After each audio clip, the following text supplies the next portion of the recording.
everyone's attention, please. Thank you. Good evening and welcome to the Astronomy Public Tour. So, this AstroTour is a free event put on by the graduate students of the Department of Astronomy and Astrophysics, with generous financial funding from both the department and the Dunlap Institute for Astronomy and Astrophysics. This event occurs on the first Thursday of most months, and the next one will be on April the 3rd. So, the public tours have two segments. The first is a public talk, which you guys are at right now. After the talk, we will have simultaneous telescope observing, and planetarium shows. And I'll be talking more about those after the lecture, so please stay tuned for post-lecture announcements. In the late 19th century, a group of remarkable women worked at the Harvard Observatory as human calculators. They were expected to be number-crunching machines and were not paid more than clerical workers. But the scientific contributions they made to astronomy changed the nature of astronomy. In honor of Women's History Month, which, by the way, is March everywhere in the world except Canada, where it's in October, graduate student Kelly Lepo will be speaking tonight on the life and times of the Harvard computers.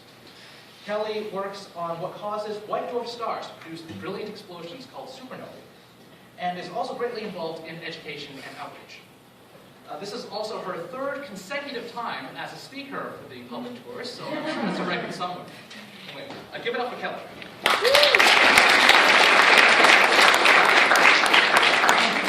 And I'd just like to note that not only is the speaker today a woman, and we're talking about female astronomers, but also the person running the planetarium and all of the people running the telescopes tonight are all women. So it's ladies night.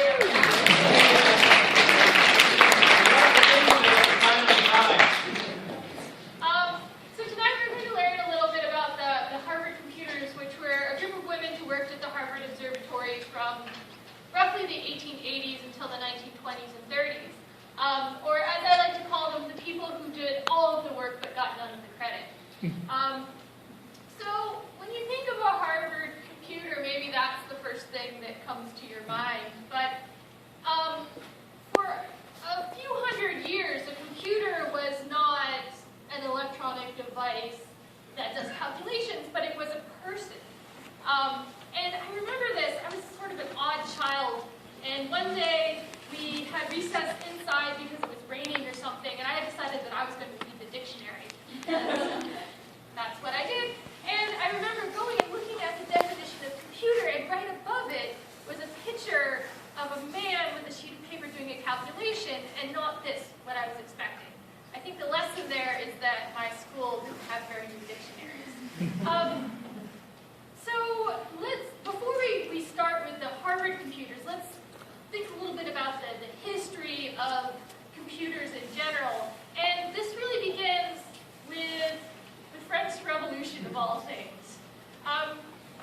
So in 1790, 8 months after storming the Bastille, the National Assembly of France decided that they wanted to discard their incalculable variety of weights and measures and their bizarre names in favor of a new system based on scientific principles, the metric system.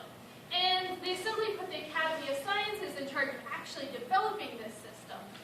And in addition to units like the gram for weight and the meter for length, the Academy of Sciences decided to adopt a metric system of angles. So this meant that instead of 90 degrees in a right angle, you would have 100 grades. And that means a circle would have 360 degrees instead of 360 degrees, you'd have 400 grades. Right? Simple enough, except that if you actually wanted to use these angles to do anything, like if you were a surveyor or if you were a sea captain and you wanted to navigate by the stars, they would have to redo all of the tables of trigonometric values and logarithms that they had been using. So, trigger warning, I'm going to acknowledge the existence of math for a couple moments here, so bear with me. So these are they're trigonometric functions. They have to do with the angles inside of the triangle, and these need to be recalculated if you're going to change the value, the number of degrees or the number of grades in a circle. So this guy Claire Francois Marie Rashidi Prony. He was a surveyor. He worked for the French government, and usually the agency that he worked for was produced maps for civil purposes. But the French Revolution kept all of the surveyors cooped up in their office in Paris with nothing to do. So he decided that one good thing for them to do would be to help out the Academy of Sciences and recalculate all of these angles, all of these trigonometric function values. So Tony had been reading Adam Smith around this time, and Adam Smith wrote this book called The Wealth of Nations, and this is considered to be the fundamental text for modern capitalist economics. And in the first chapter of his book, Smith spends a good deal of time describing this thing called the pin factory, in which it's sort of a lengthy description that the point being that if you divide the labor of making a pin between several different laborers, so each laborer does a very small step, and specializes in one task, it's a lot more efficient than if the one laborer made the pin from beginning to end. And so Duconi read this and he got this flash of inspiration, or at least he claimed. And he wrote, I conceived of how I might apply the same method to the work which burdened me. This bureau could manufacture logarithms and trigonometric functions as easily as one manufactures pins. So Duconi went out and he hired a bunch of former servants and wig dressers who were no longer needed after the French Revolution made these very sort of frou-frou styles unfashionable, so these people no longer had jobs, so he decided to employ them as calculators, and they had the bonus of being very cheap. The downside to working with these wig dressers was that they only really knew how to add and subtract. So that meant that he had to arrange it in a way that when they were doing their calculations, the only two things they could do was add and subtract. And so a team of professional planners took the trigonometric functions and reduced them to a series of additions and subtractions. And basically, they were given a sheet, and they were told exactly what calculations to do, and there's a little box to write the answer. It's sort of like your grade 3 homework forever, for 12 hours a day, for years, right? And then the planners would check the final values to see if anyone had made any mistakes, and then they would eventually compile these into a table. So basically, Duconi had turned calculation into an unskilled profession. It was the same as being a factory worker. Unfortunately, by the time he was finished with these tables in 1796, the government had lost interest in metric angles. And so Duconi no longer had the sorts of funds to publish them, and he tried in vain for years to get some benefactor to publish a table of metric angles, which were completely computers. And he was working as an astronomer royal in 1835, which meant that he was in charge of the Greenwich Observatory in England. And at this time, there weren't a whole bunch of observatories like there are now. Basically, you had a national observatory of your country, and maybe some universities would have their own. But telescopes are really expensive at this time. And so he was appointed astronomer royal in 1835, and he inherits 25 years worth of a backlog of astronomical data that hasn't been reduced. And what I mean by reduced is, so you have a star, and there's the position of the star on the sky, and you have to translate this into some sort of useful coordinates for astronomers. And no one had been doing that, basically, for 25 years, which meant there was a lot of calculations that you had to do. And so he decided that he would hire a bunch of computers to do this task, these sort of very mechanical, mathematical task of converting one set of positions into another. And he hired a bunch of boys to do this, as young as 15. He worked them for 12 hours a day. He didn't pay them very much. And these boys had a bit more mathematical skills than, say, the Duconi's hairdressers. They had the use of arithmetic, the use of logarithms, and elementary algebra. And he fired them as soon as they got to be 23. And a couple of these computers rose in rank in the observatory, but a lot of them sort of reflected back on their time, not very fondly at all, sort of recalling it in sort of Dickinsonian terms of these terrible computing factory that they worked in. Okay. So now we're going to cross the Atlantic we're going to move into the United States and see the next character in our history of computers. And this is Maria Mitchell. She can be considered perhaps the first Harvard computer. She was born into a Quaker family in Massachusetts in 1818. And Quakers held this belief, which was unusual at the time, that men and women were intellectual equals. And so she received the same education as her brothers did. And her father was also very interested in astronomy. He was a bank cashier, and he built an observatory with a 4-inch telescope in it on top of his house. And in his free time, he would do observations for the U.S. Naval Observatory. And the U.S. Naval Observatory was the national observatory of the United States at the time. And in 1847, while she was assisting her father doing these observations, she discovered a comet. And this is the first comet observed by a U.S. astronomer. And at the time, the United States was really hungry to establish itself as establish its scientific credentials, somewhere where science is done. And so this became really big news that an American astronomer had discovered a comet. It didn't really matter that she was a woman. And it was sort of a boring comet, but it didn't matter. She still got a medal from the King of Denmark for her efforts.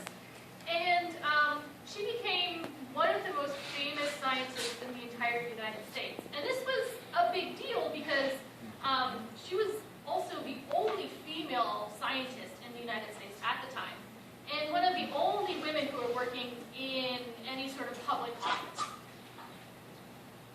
So, in 1849, this guy, Charles Henry Davis, decided that he was going to make an almanac for the U.S. Naval Observatory. And during this time period, the major work of the observatories was not so much basic science, or at least the national observatories, but it was creating tools so that when you were navigating in your ship by the stars, you could do so accurately. And the most important thing was the ability to calculate longitude, since it was very easy to calculate latitude to tell how far you were away from the equator, but if you wanted to tell how far east and west you were, this was kind of hard unless you had some sort of table to look up the positions of the stars and compare that to your watch, your chronometer on your ship, and figure out where you were. And unlike Deprony, who hired wood dressers, and Airy, who hired these 15-year-old boys, Charles Davis decided that he wanted to hire gentlemen of a liberal education of special attainments in the sciences of astronomy. And he lived in Cambridge, Massachusetts. He was connected with a lot of people in the Harvard Observatory. And so he offered Maria Mitchell a job acting as a computer for the almanac, and she agreed. He gave her the task of calculating the positions of Venus, because as it is Venus who reigns everything that's fair, I therefore assign you the task of finding the position of Venus, you being my only fair assistant. Good stuff. That a hint of irony. So the almanac was sort of delayed when there was infighting about which meridian to use, one that goes through Washington or one that goes through New Orleans or one that goes through Greenwich, England, and eventually it was abandoned in 1860 at the outbreak of the U.S. Civil War. Maria Mitchell, on the other hand, was more successful. She went on to become the first professor appointed to the new Vassar College, which was a women's college. She was appointed in 1865. She became a director of the observatory there, and one great anecdote is that she found out that after some years of experience, she was getting paid less than less experienced male professors, and so she demanded a raise, and she got one, which was unusual for the time. She never married. She taught at the college until her retirement in 1888, 1 year before her death. So, now we can talk about the Harvard computers. At the time, these women were not known as the Harvard computers. They were known as Pickering's harem, after this guy. He served as the director of the Harvard College Observatory from 1877 to 1919. As legend has it, when he was a newly appointed director, he became increasingly frustrated with his male assistants, and he declared that even his maid could do a better job. So he hired her. So Pickering is considered progressive for hiring women. There was still some doubt at the time that men and women who were unrelated to each other could work together in sort of an office environment successfully. He was not completely altruistic, though, because there was a strong financial motivation for hiring women. He once wrote, "To attain the greatest efficiency, a skillful observer should never be obliged to spend more time on what could be done equally well by an assistant at a much lower salary." So female computers at the time were paid about half the pay of their male counterparts. So even then, even though women were cheaper, a lot of observatories at the time resisted hiring them. So he was sort of a progressive and also very financially strong. So the first female Harvard computer that I'm going to profile is Williamina Fleming. She was born in Scotland in 1857, a gifted student. She became a public school teacher at age 14. She later married and immigrated to Boston to start a new life in 1877, when she was 21 years old. When she was in Boston and pregnant, her husband left her, making her a single mother at the age of 23. And to support herself and her son, she found work as a housekeeper at the house of Edward Pickering, who eventually hired her to do clerical work as a computer. So, oh, you're doing such a terrible job, my maid could do a better job. So just to put this in a little context, before the U.S. Civil War, no women worked in offices, except for perhaps daughters or wives or widows of the person who owned the office. During the U.S. Civil War, while the men were off fighting, suddenly there was a huge labor shortage. So offices began to open up to women, especially the widows of soldiers. And after the war ended in 1865, women began to be employed by private companies to do clerical work. In 1857, about 1 out of every 600 office workers were female, and by 1885, about 1 in 50 office workers were women. So this is a picture here of the Great Refractor Telescope in about 1860. And this is another quote that I like. Just to put things into perspective, it's worth noting that at the time, the Harvard computers were inferring the fundamental properties of the cosmos from dim smudges on photographic plates. The Harvard astronomer William H. Pickering, who was the brother of Edward Pickering, the director, he spent his very valuable telescope time developing a seminal theory that the dark patches on the moon were caused by swarms of seasonally migrating beings. So also at this time, we had no idea that galaxies existed or that the universe was anything more than the Milky Way galaxy. The moon was not a planet because it hadn't been discovered yet. It was discovered in 1930. And a lot of the work done in astronomy was on cataloging stars, variable stars, and using the new techniques of photography in astronomy. And then also good to mention that at this time, women in the United States and Canada could not vote. Right? So although they were sort of beginning to go into public life to work in offices, they were paid less than men, and they didn't really have a lot of civil rights. Although there was a push, as we see here, is a march on Washington, D.C. in 1913 to give women a vote. So the next character in our story is Henry Draper. And so, or the ghost of Henry Draper. So in 1866, the Harvard Observatory received funding from Mary Ann Palmer Draper, who was the widow of the astronomer Henry Draper, to create a catalog consisting of the photographs of spectra of all the stars in the night sky. So Henry Draper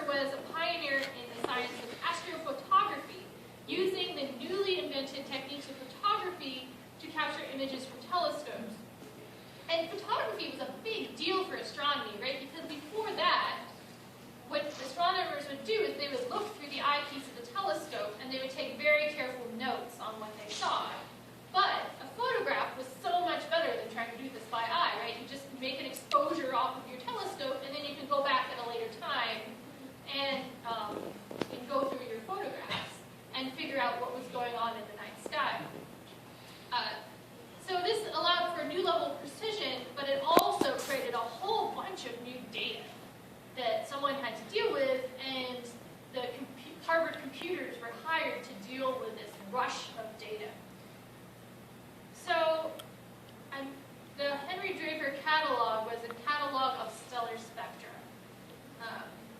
And in the end, the catalog was 9 volumes, and it contained the spectra of nearly 250,000 stars. So what do I mean by the term spectra? So if you use a prism to break up light into its different colors or its different wavelengths of light, you see something like that. You see a rainbow. Each one of these colors has a different energy. It's going to be important later. Because one of the coolest things about astronomy is that to understand the really biggest things in the universe, like galaxies and stars and that sort of thing, you have to understand the really smallest things, like atoms and electrons and quantum mechanics, which I always thought was really cool. So we'll talk a little bit about atoms now. So what happens if you take this light that's coming out of your prism, or before it goes into the prism, and it starts interacting with matter, right? So maybe you remember this from like a high school chemistry class. So you have a little, we'll call it a photon of light coming in here, and it sees this atom here. And there's a nucleus of the atom here with a plus sign, and there's an electron in the atom with a little minus sign. And there's a very specific energy difference between an electron in the closest orbit there and an electron in the farthest orbit there.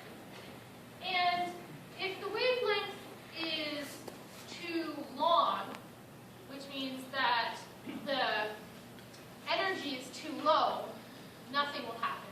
The photon will just carry on in its way, and it will go through your prism, and you'll make the red part of the rainbow there, right? If the wavelength is too short, which means the energy is too high, again, nothing happens. And it just goes on through. But it's the perfect, exact, beautiful wavelength that has exactly the right amount of energy to cause the electron to go from the lowest energy level to the highest energy level. The electron will absorb that photon, it will absorb the energy, use it to jump up, and you'll have a blank black spot in your spectra because light doesn't get through anymore. So that's cool. So another really important thing to note is that all atoms have different energy levels, right? So for this type of atom up here, it absorbs green light, and here it absorbs blue light. So if you look at your spectra, you can identify exactly what type of atom absorbed that light. And so when light interacts with matter, it leaves the chemical fingerprints in that light.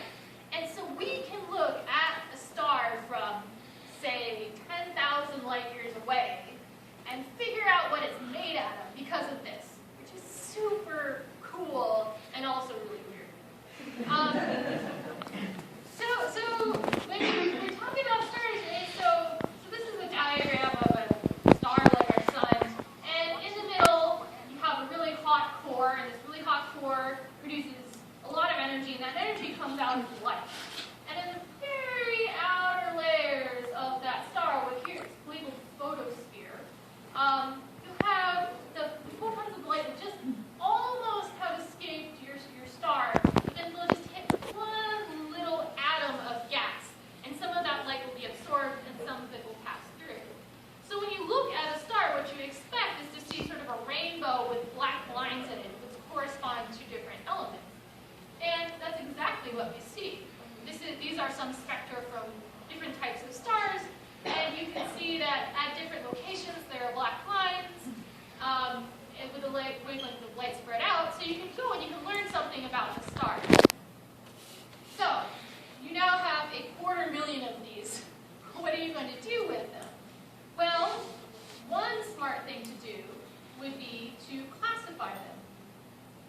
So Williamina Fleming was the first person put in charge of classifying all of these spectra that was coming out of the Henry Draper catalog. So she came up with a system of classifying them by different types. And so the types went from A to M, and it was based on the strength of this particular line, or these two particular lines here. These lines come from hydrogen. So she was basically measuring the strength, how black the hydrogen lines were that were coming off these different types of stars, which is a useful way of cataloging stars. So stars labeled A had the most had the strongest, the blackest hydrogen lines, and the ones labeled M had almost no hydrogen in their spectrum. So the next character in our story is Antonia Maury. She was born in New York in 1866, and she was the granddaughter of the astronomer John Draper, whom the catalog is named after. No, she was the granddaughter of Henry Draper and cousin of John Draper. Anyway, she was related to the Drapers of the Henry Draper catalog. And she studied under Maria Mitchell at Vassar College, who we mentioned before. She was the one who discovered the comet, got really famous, worked as a computer for a while, and then taught in an observatory. So this is sort of the second generation American female computer involved in astronomy. And so she was given the task of classifying the spectra in another way. And this not by how black the lines were, but by how wide they were. And so it looks something like this. So here are the spectra of several different kinds of stars. They all have the same lines, which means the same element is in every single one of these spectra. But the ones at the top there are really narrow lines, and the ones at the end are sort of really wide and fuzzy there. So that was basically her job, was to go and measure how fuzzy the lines of these stars were. And she created a whole big catalog of these stars, thin lines and fuzzy lines. And later, the astronomer Hertzberg used this to classify stars. Because what he figured out is that basically the fuzziness of your line tells you something about how dense the star is, right? So it turns out if your line is really narrow, that means your star is really super puffy. And your atmosphere is really thin at the outside, so these are big, puffed up stars. And you call these giants, right? And if your line is really wide, it means your star is really packed and dense. And so he called these stars dwarfs. So our sun is a dwarf. And eventually, it will become a giant. And it was her hard work of cataloging all of these stars, going through all of these, 250,000 spectra, and classifying them this way, that allowed us to learn about the different types of stars. That some of them were really puffy and some of them weren't. So the last Harvard computer to work on this Henry Draper project was Annie Jump Cannon. She was born in Delaware in 1863. And her mother introduced her to stargazing as a child. She excelled mathematically as a student and enrolled in Wellesley College in Massachusetts, which was one of the top schools for women at the time. There she caught scarlet fever and became almost completely deaf. She graduated with a degree in physics in 1884, and then she returned home. Except that now she was at home, she didn't really have a lot to do, she was kind of looking for a husband, but she was deaf, older than all of the other unmarried women in the area, and more educated than all of them. And so she couldn't find a husband, and then her mother died. So she had no husband to support her, and she had no mother to support her. So she needed to find some sort of occupation to support herself. So she wrote to one of her old professors at Wellesley College looking for a job, and she got a job as an assistant at the Wellesley Observatory. And and began graduate classes at Radcliffe College, which was the college for women connected to Harvard Observatory at the time. And she also worked as a computer under Pickering. So she was assigned the task of classifying stars in the southern sky, as opposed to the northern sky where they had been working previously. And so she rearranged Fleming's classification system, moving the class O and B before A, and she got rid of some extraneous letters. So it looks something like this. So O, B, A, F, G, A, M. So this is the same classification system that we use for stars today. O, B, A, fine, guy, kiss, me. Something like that, right? And this is known as the Harvard system of classification, and it's based on the strength of these hydrogen lines. It's just slightly rearranged from what was done earlier. But what does this sequence mean? This is, someone grasping at straws, trying to catalog all of these things, all these spectra that were coming into the observatory, trying to put them in some meaningful order. So to understand what this means, we have to turn to someone who wasn't a computer, but someone who was an astronomer, someone who's actually a graduate student, and that's Celia Payne. So she was born in England and in 1919 she won a scholarship to study at Cambridge University. She became intensely interested in astronomy after she went to a public lecture, sort of like this one, by Arthur Eddington. And he recounted his expedition to observe a solar eclipse. And this expedition was trying to make a measurement that could prove that special relativity was true. So that special relativity made a prediction about how gravity can bend the light, and it could bend the light of stars, and if you observed the stars right when the sun was going through a solar eclipse, then you could prove that the light was being bent, and therefore general relativity is true. She saw this. She thought that was amazing, right? She said she had the whole lecture memorized, and she went back and she read every book that she possibly could find on astronomy. And then she graduated with a degree from Cambridge University, but there was basically no prospects for her if she stayed in England, other than teaching. But she wanted to be an astronomer, so she went to the Harvard Observatory to do her graduate work. And astronomer Otto Struve called her PhD thesis undoubtedly the most brilliant ever written in astronomy. So it was very unusual for women to be a graduate student at the time, and she wrote one of the best PhD theses ever, better than mine. So what was she talking about? So she used the new science of quantum mechanics to show that if you see a line in the spectra, it's not just because that element is there or it's not there. It also has something to do with the temperature of the gas that your light's interacting with. So this had been suspected for a while, but she was the first person to actually prove that this was true.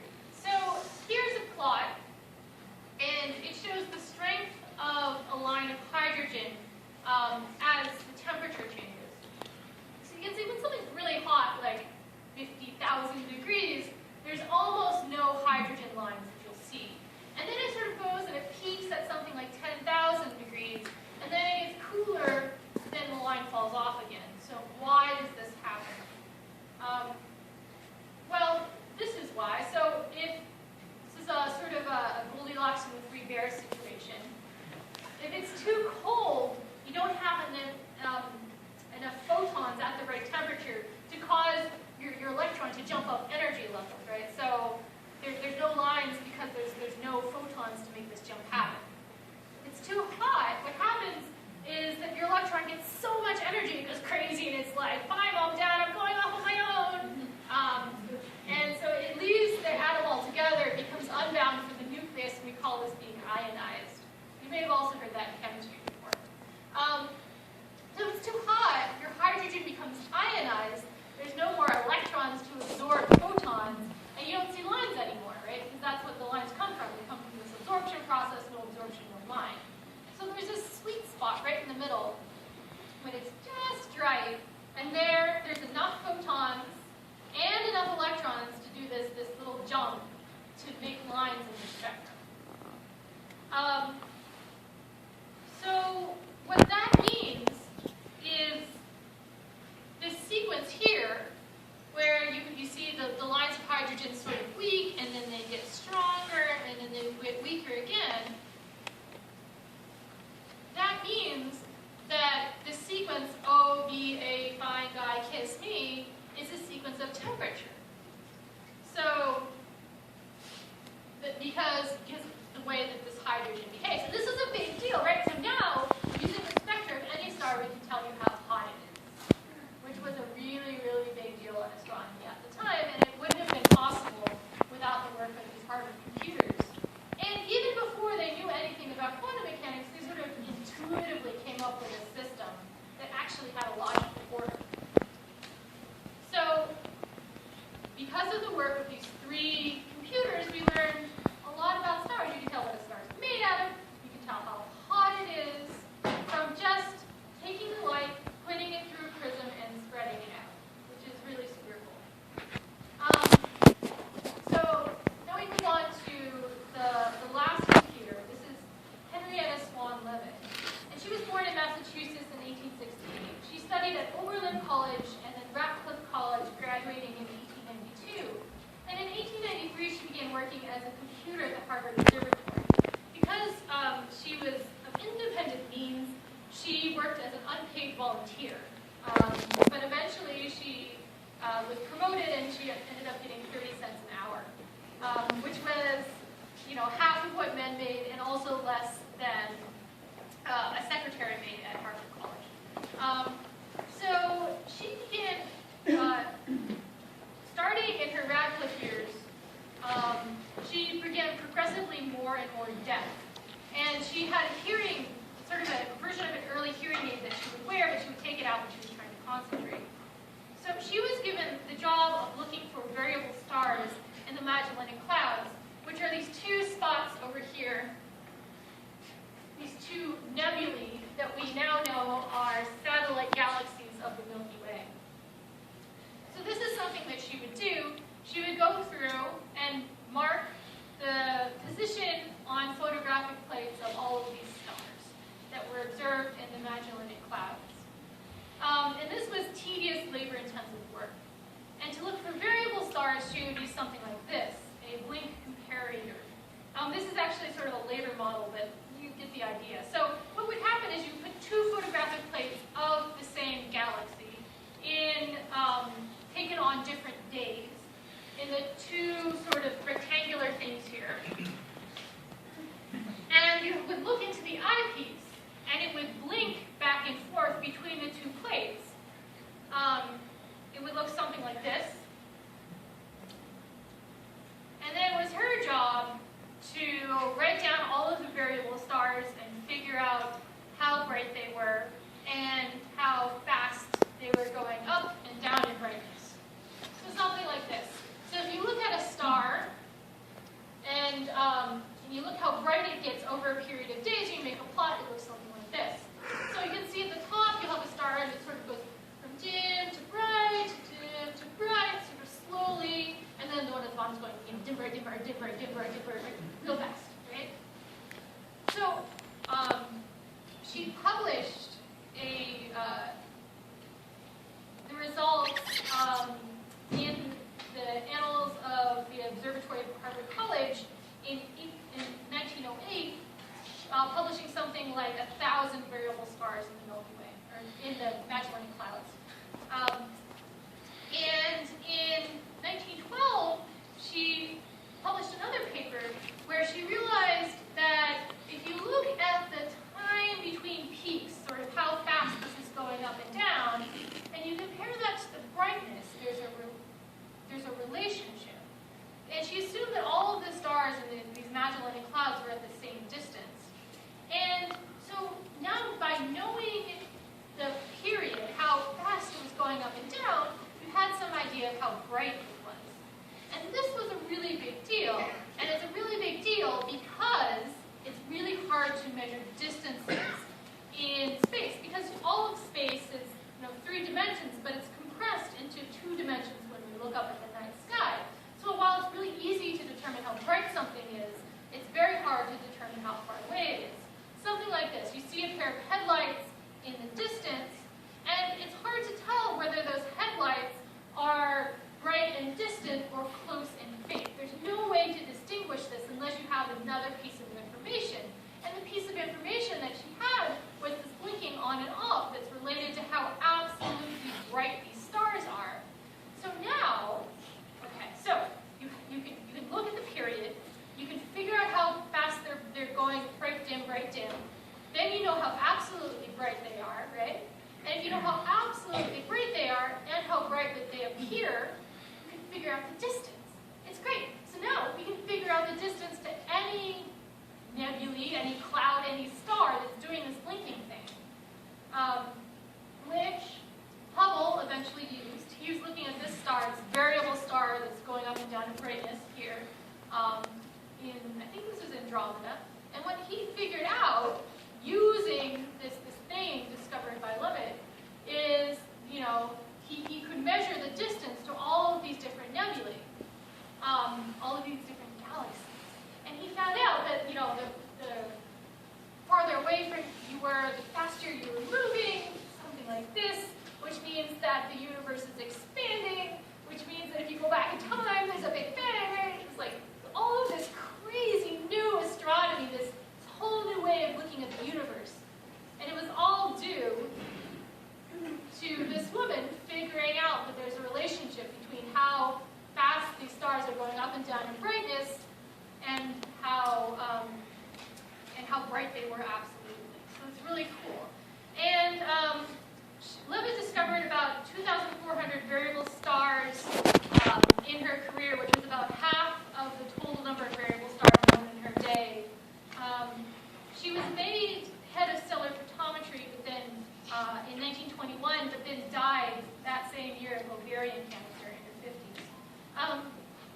So unaware of her death 4 years prior, a Swedish mathematician wrote to the Harvard Observatory wanting to know more about these variable stars and wanting to nominate her for a Nobel Prize.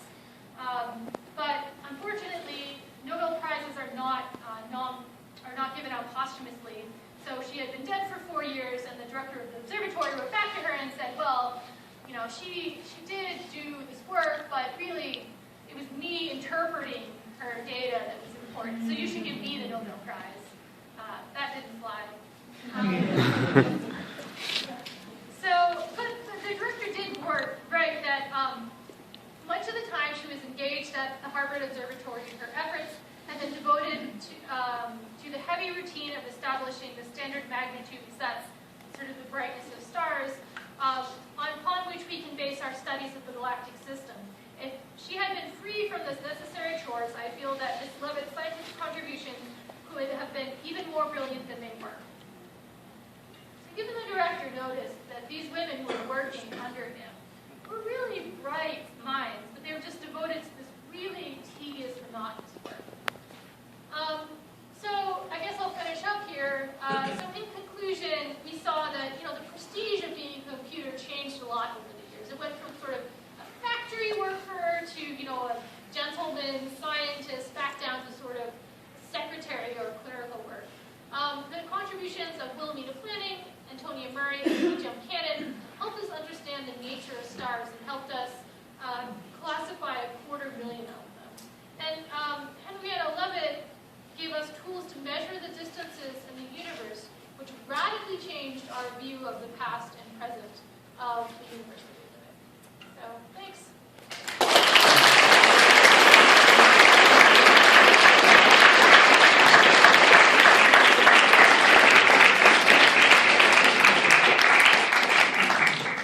So we have time for a couple of questions.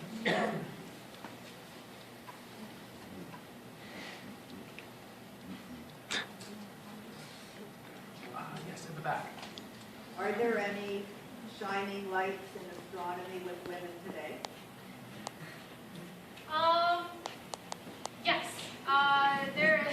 besides yourself. Yeah, no, I mean, astronomy is becoming more and more gender balanced as we go on. There are a lot of very good women astronomers working in all sorts of different fields at the moment. Yeah, I mean, even in Canada, there are some very good female astronomers working at the moment.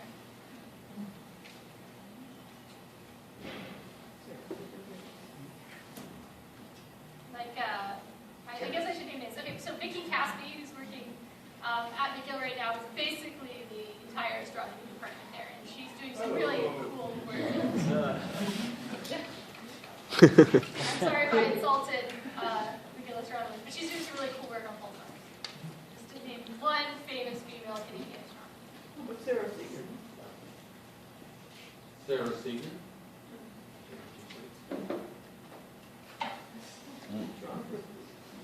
Are there any other questions?